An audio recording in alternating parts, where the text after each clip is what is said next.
You do want to make sure you're not limiting your life just because you have a baby. Like,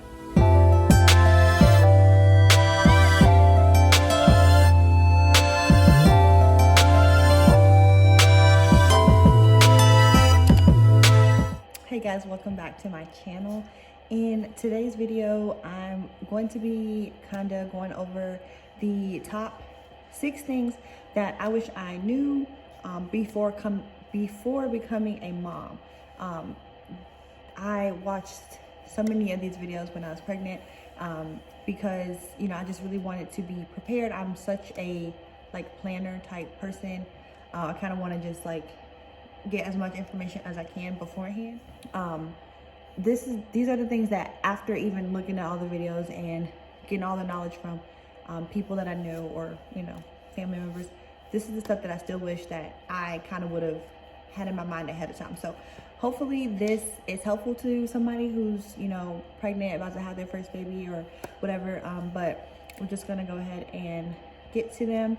The first thing that I would say that I wish I knew before becoming a mother was, or is, that you know how to parent your child the best. And I mean, that sounds like common sense, but when you're first becoming a mother, you feel like you don't know what you're doing, because you don't, in a way, because you never done it before. But at the same time, once you get into it, some of it just comes to you. And maybe not everything, and maybe it's not the same for everybody. So, I mean, some people may not have the same experience, but to some extent, I believe every mother is gonna have some inkling to know what their baby is gonna need, or what their baby's gonna, how to care for them. Because you can ask advice from whoever you want. You can ask advice from every family member you have, doctors, whatever, any other mother that you know, and it's still, some stuff just might not apply to your child, because you are with your child all the time. You're gonna know what stuff is gonna work and what stuff isn't gonna work. People are gonna give you suggestions. People are gonna say, oh, you need to do this, oh, you need to do that, oh, just do this, oh, just do that. And you know what works and what doesn't work, because that's your baby, right? So just don't feel like you have to do something the way somebody else did, or because that's the advice they're giving you. If you feel like that isn't gonna work, then you feel that way for a reason, because you know, if that makes sense, right? You just know your kid. So I'm trying to come up with an example, but it really applies to anything, honestly. And the biggest reason for that is because at the same time as you would just know your child, all children are going to be different too. So just because your cousin said this is what happened for her baby, your baby may not react the same way, because they just may be different in general. So anyway, it may not seem like you know what you're doing, but you do.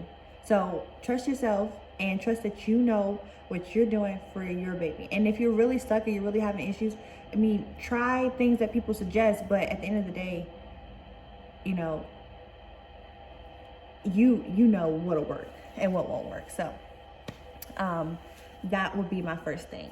So next up, I would say that I wish I kind of knew ahead of time was that babies' preferences change, and sometimes they change really quickly. So what I mean by that is, you may try something with your child early on and they seem like they don't like it, so you don't do it anymore.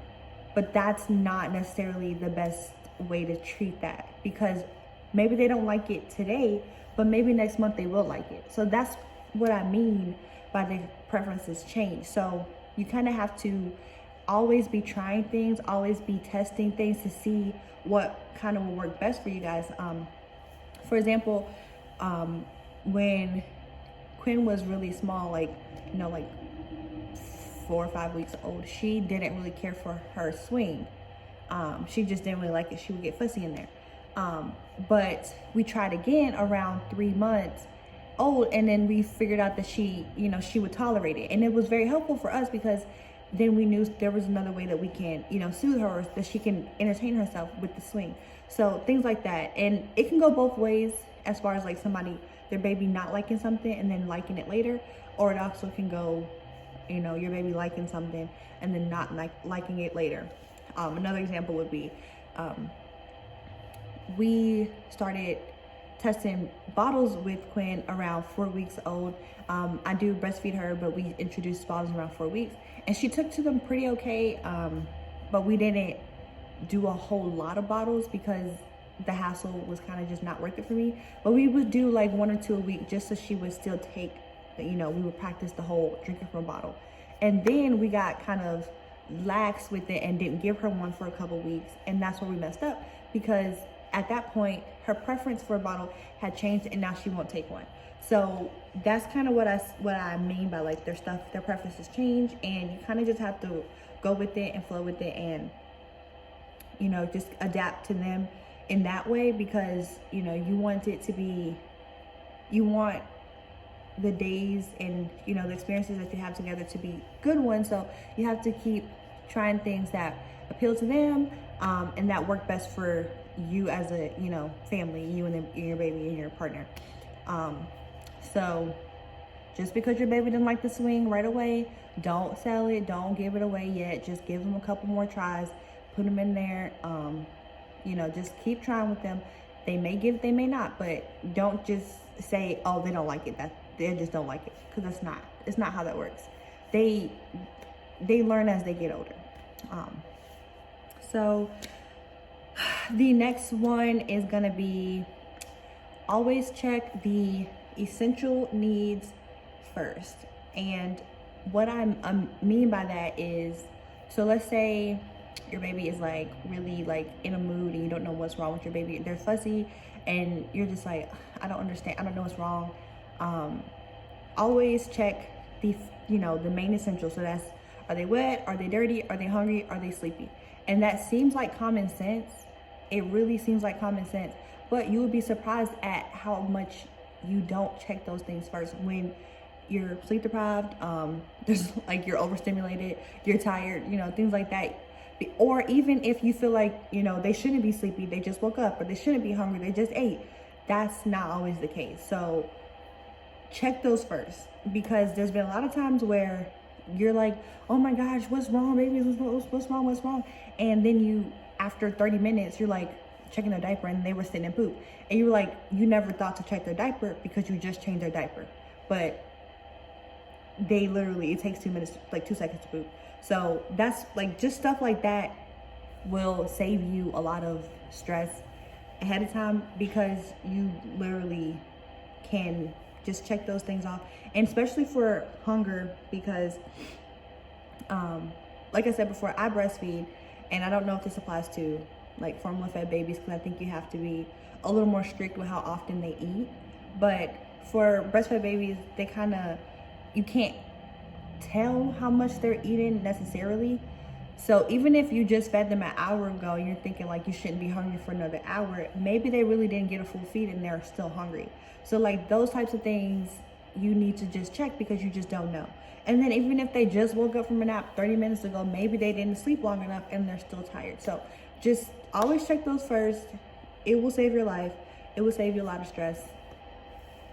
Don't think it's common sense, because it's really not once you're in the thick of it. It's just how it is. So the next thing that I would say that I wish I knew ahead of time was that like everything you deal with, you really shouldn't worry about it too much, because it's most likely normal. Like it's definitely probably in the realm of normal.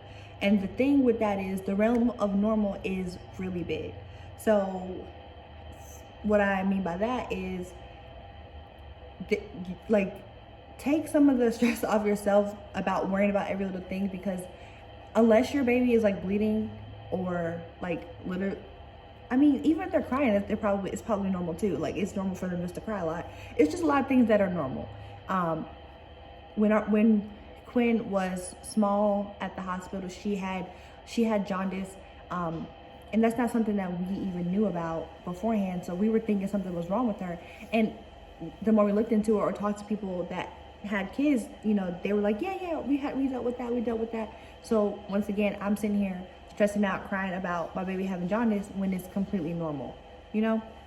And I know that's easier said than done because I think it's natural to worry. But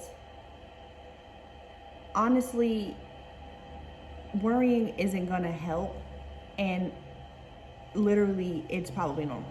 So your baby poop is green, it's probably normal.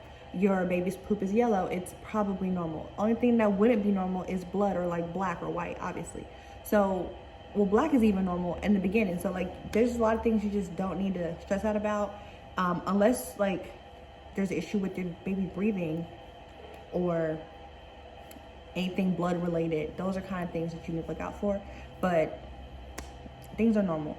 Your baby's head is big, that's normal. Your baby is little, that's normal. Your baby's chubby, that's normal. Your baby's belly button is sticking out, that's normal. Like, there's a lot of normal things. Your baby, you know, there's just a lot of normal things. If you're worried, obviously ask your doctor. And I say your doctor, not your cousin, not your friend, because someone else's baby, it might not be the same as yours. So comparing is not going to be beneficial to you. A doctor is going to have seen a bunch of babies and tell you what's normal, what's not.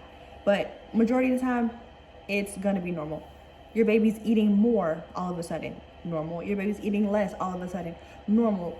Your baby is sleeping through the night, normal. Your baby is not sleeping through the night, normal. All of it is normal. Just don't even, it's normal. So that's all.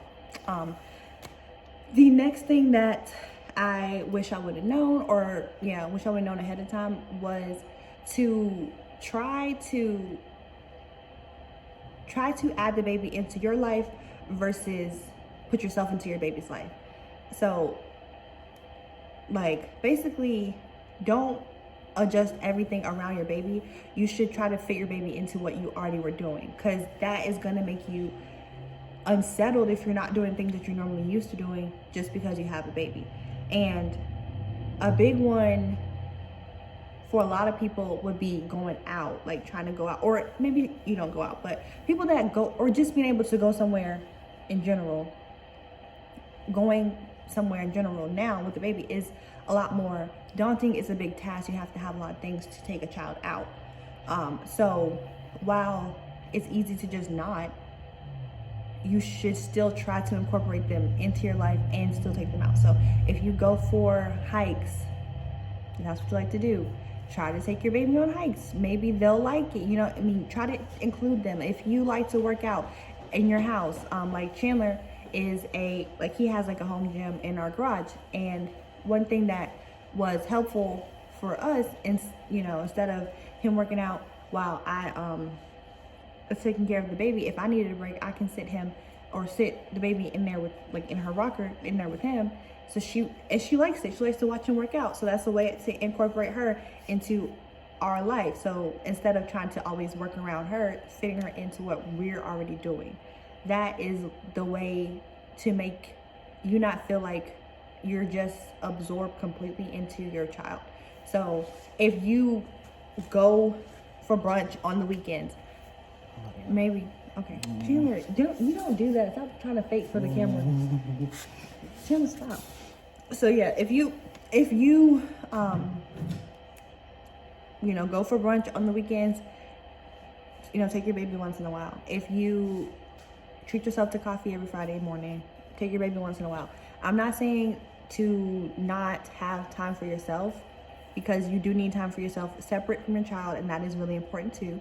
But I'm saying you should not always try to work around your child. You should include your child too, because they're part of your life, and there's not going to always be that separation available. So you don't have to stop doing things that you want to do just because you have a child. Some things you probably can't take a child to do with you, but you know, obviously, you know, if it's dangerous, don't take your child to do it with you. But little stuff like I mentioned is stuff that you can incorporate your child with and still feel like a normal human being. And I know it's hard sometimes if you have a difficult baby that doesn't you know, cooperate unless they're in very specific environment or very specific conditions. But you still need to try, because this is something that will benefit everybody. And I struggle with it a lot because I didn't want to take her out alone, because it was a big hassle to take her out alone. And it still is a big hassle. It hasn't stopped becoming a hassle, but I still do it sometimes because I don't want to not do things just because of her, if that makes sense. So you do want to make sure you're not limiting your life just because you have a baby. And I think that's less of a problem when you have more kids, because you just, like, your life doesn't stop because you already have kids that have things going on. But as a first time mom, I think it's really important to kind of get that in your head, because it's really easy to just lose yourself completely in being at home with the child. And that may be different if you work. I stay at home, so I mean, I work from home, but I mostly just stay with her. So anyway, the point is the same. Try to include your baby into your life. It'll make everybody's life better. And the last thing that I wish I would have kind of knew or known, whatever, was or is, you know, not to beat yourself up too much about certain things, because it's new. Like, it's new to you. There's no, I mean, like, there's not a perfect manual or handbook to tell you how to take care of your baby. It's just not. So things are gonna happen that you don't like, or maybe you're gonna snap and like yell or get mad about your baby, or maybe you're gonna, you know, let your baby watch TV when you really shouldn't, you know, stuff like that. Like, just don't beat yourself up. If you have to put your baby in front of the TV just so you can eat your lunch without a baby touching you, do what you gotta do. Like, it's like, just don't beat yourself up about it, because you don't need the extra guilt or whatever on you, because you're already doing so much all the time for your child. So take it easy, and definitely don't compare yourselves. I know it's easy to get caught up with other people and what they're doing, especially if you're in Facebook groups with other moms and they're saying, well, I would never, blah, blah, blah, whatever. If you would never, you will. Because saying that I never is probably the biggest reason that happens. People will do it. Like I said, I would never co-sleep, and sometimes she lays in the bed with us. So it's whatever. It happens. Like, I can't beat myself up about it, because if that's what is working and that's what's helping us get through, then that's what I gotta do. Because, you know, life doesn't stop. You have to keep doing it every single day. It's not over when you go to sleep. You have to do it again. So if you're sitting here having all that, you're like harboring all this stuff from, you know, the day, or if it was a rough day, or if your baby was just a nightmare. Yes, I said if your baby was a nightmare, because babies can be nightmares. It's the truth. If your baby was being difficult and you're having, you know, it's a new day tomorrow. Don't beat yourself up about it.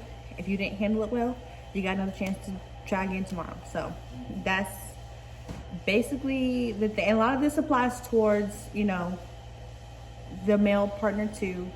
So, you know, if you have a significant other, your partner who helps you take care of your child, these are tips and these are things that they may want to kind of have in their head beforehand too. But that is all that I have for this video. If there's other